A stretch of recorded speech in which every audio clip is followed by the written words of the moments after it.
This is Professor Russell James coming to you from Texas Tech University.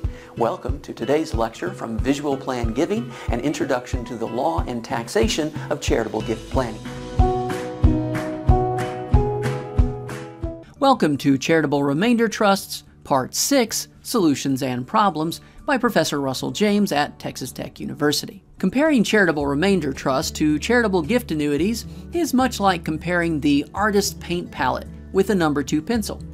Charitable gift annuities are relatively simple, standardized agreements, often contained in a 1- or 2-page form document. For most charities, all of their charitable gift annuity agreements are identical, except for the payment amount and named annuitant. In contrast, charitable remainder trusts are individually created to the specifications of the donor. Although charitable remainder trusts must comply with the IRS guidelines, within those guidelines there is enormous freedom and flexibility. Some examples of the flexibility of charitable remainder trusts, as contrasted with typical charitable gift annuities, include the ability to name an unlimited number of public charity or private foundation beneficiaries, and the ability to change the named charitable beneficiary whenever desired. There are, of course, consequences of different choices. For example, gifts to a charitable remainder trust where the remainder could possibly be paid to a private foundation will be subject to the income limitations and property valuation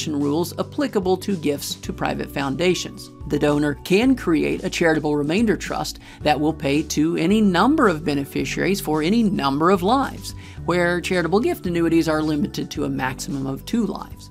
The donor can create a charitable remainder trust that will pay for a fixed number of years up to 20. Charitable gift annuities may pay for 1 or 2 lives, but not for a fixed number of years. If the charitable remainder trust employs an independent trustee, in other words, not controlled by the donor, the trust can also create restrictions as to when certain annuitants will receive payments. Although the charitable remainder trust must still make the required payments of a fixed dollar or fixed percentage amount, the trust document may change the recipient of those payments.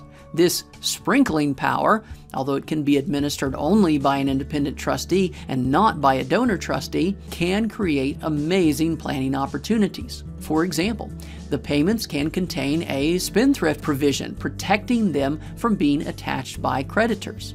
Thus, for annuitants other than the donor, the payments can be protected from divorce, lawsuits, or bankruptcy. If the donor wishes to prevent his annuitant children or grandchildren from becoming lazy trust fund kids, he could limit the payments to a particular beneficiary to some multiple of their earned income. Any unclaimed annuity payments would still need to be paid to other beneficiaries so that the total payment distributed was still fixed. The donor could even require that annuitants pass a drug test in order to receive annuity payments. Almost any rules that can be imagined by the donor and administered by an independent trustee that are not against public policy can be included in a charitable trust document.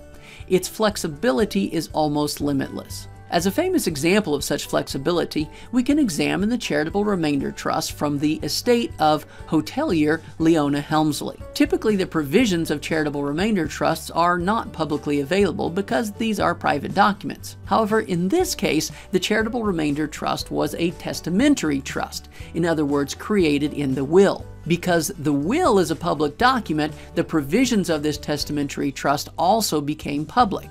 This trust required that the grandchildren beneficiaries must visit the grave of their father at least once each calendar year in order to receive their annuity payment. Because this trust was to be administered by an independent trustee and not by the donor herself, such sprinkling powers are acceptable. In the event that a beneficiary did not comply with the rules, that beneficiary would lose his payment and the payment would go to another named beneficiary. Any trust, including a charitable remainder trust, can be thought of as a basket. Like a basket, a trust holds things. In particular, trusts hold title to valuable assets and administer those assets in accordance with the instructions found in the trust document. However, certain types of assets can create problems when owned by a charitable remainder trust. Subchapter S Corporations are closely held, 100 or fewer shareholders, corporations that are taxed in ways similar to a partnership. A charitable remainder trust cannot hold Subchapter S Corporation shares. This is not due to any restriction from the rules of charitable remainder trusts, but rather due to the shareholder requirements of Subchapter S Corporations. Shareholders in such corporations must normally be natural persons. Although there are exceptions to this rule, a charitable remainder trust is not one of them. One exception allows public charities to hold Subchapter S stock, thus allowing a charitable gift annuity in exchange for such shares. What options are available for the donor who wishes to transfer the ownership of a business to a charitable remainder trust when the business is a Subchapter S corporation? The corporation itself can contribute appreciated assets to a charitable remainder trust and receive income for up to 20 years. Lifetime income is not available for non-persons like a corporation. Both the charitable income tax deduction and subsequent income payments pass through to the shareholders, and no capital gain is immediately recognized upon the sale of the asset. This is not a perfect solution, however, because it cannot be used to transfer, quote, substantially all, close quote, corporate assets to a charitable remainder trust, and payments cannot be made for annuitant lifetimes. Of course, a donor who controls the corporation could change its corporate form to a C corporation by ceasing to make the S corporation election, but such conversion has its own tax consequences that may be independently unattractive. One of the most extreme forms of taxation comes when a charitable remainder trust receives unrelated business taxable income, UBTI. Unrelated business taxable income is generated when the trust earns money by engaging in the operation of a business, rather than simply being a passive investor. Such income is taxed at a 100% rate. Simply put, the IRS takes all of it. Typical investments do not generate unrelated business taxable income because they are passive. Dividends, interest, annuities, royalties, rents from real estate, and capital gains are not unrelated business taxable income so long as none of them involve debt financing. Conversely, if any of these sources of income are generated from debt-financed investments, then the income does qualify as unrelated business taxable income. Although rents from real estate will not be unrelated business taxable income, so long as there is no debt on the real estate, active management of businesses involving real estate, such as running a hotel, parking lot, convenience store, or coin-operated laundry, will create unrelated business taxable income. The key distinction is that when the trust is actively participating in the operation of the business, the resulting income is unrelated business taxable income. Of course, the trust can be a shareholder in a corporation that engages in such activities because the trust is simply a passive investor rather than a manager. The extreme taxation of unrelated business taxable income in charitable remainder trusts can produce surprising results. Consider a situation where a charitable remainder trust receives a gift of $1 million house transferred from a donor who had a $100,000 basis in the house. The trustee decides to authorize $100,000 of improvements to the house in order to get it in top condition to sell. Because the trustee has no other trust assets, he obtains the $100,000 by taking out a mortgage on the house. As a result of making the improvements, the house is later sold for $1.2 million. And the mortgage is paid off at the sale. Clearly, the $100,000 investment was a good idea because it increased the value of the home by $200,000, right? Unfortunately, no. Remember that dividends, interest, annuities, royalties, rents from real estate, and capital gains are not unrelated business taxable income so long as none of them come from debt financing. However, in this case, we have a capital gain from debt-financed property due to the $100,000 mortgage. Thus, the capital gain becomes unrelated business taxable income. Unrelated business taxable income in a charitable remainder trust is taxed at 100%. Consequently, the entire capital gain must be forfeited as a tax payment.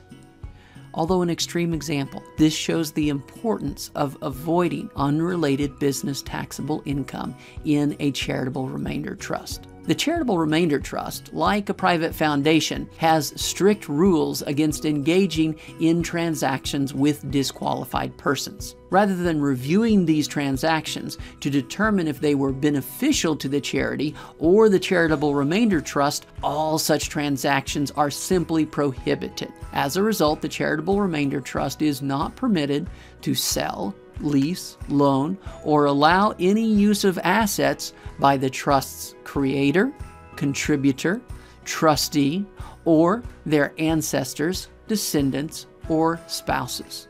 For example, a donor could not contribute a house to a charitable remainder trust and allow his daughter to live in the residence prior to its sale. This would be a use of assets by a descendant of a contributor to the charitable remainder trust and would thus be a prohibited act of self-dealing.